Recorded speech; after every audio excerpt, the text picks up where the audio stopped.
We start with the 1 hour chart. Just I want to give a quick update. If we refer to our analysis, when the price was here, we mentioned if we have to get the correction before we make a decision, and we had this correction to, I mean, after we get this down move, then we get the reversal. This is where we could look for buy. I didn't have an update for this, but we mentioned if we get any reversal since the price was here, we can look for buy. And no one see what's the next. In this case, we move to daily chart.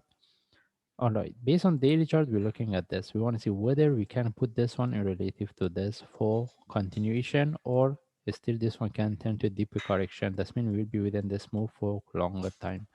All right, now we want to see how we can look for trade. If we move to forward chart, this is what we're looking for. All right, either this one is going to be will be within this channel. That means still we can expect the price to drop, or we can expect to get the correction from here to look for buy. Since this one is really sharp, any correction here we can look for trade for buy. But what we're looking for, we're looking for continuation with the sharp, because still we can put these two in relative to each other for flat for one more drop. Right? For sure, if we get the sell in terms of the risk and reward, it can give us a better trade setup.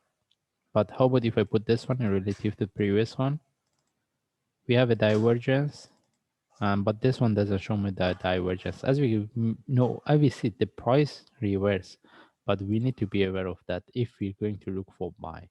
Anyway, we don't have any trade setup based on forward chart, and if I move to 1 hour chart, also we don't have any trade setup. If the price continue from here, I don't think we can look for trade unless we trade based on lower time frame. The best thing is we wait for the correction.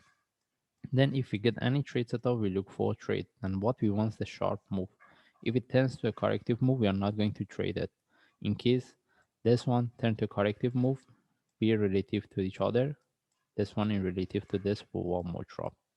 And even as I mentioned, if we get any sell setup in terms of the risk and reward, it can give us better trade setup.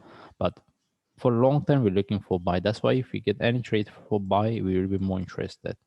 And the only times you can look for sell if the price sharply drop, give us a flag for down move. All right, this is when we get this kind of the move, we are not going to look for buy. If we want to look for buy, we need to see the deeper correction. Anyway, we don't have any trade setup right now. We just follow the chart, and if we get any buy, we're looking for the continuation with the sharp move, not the corrective. In this case, we just follow the chart. If I see any update or any trade setup, I will share. Thanks.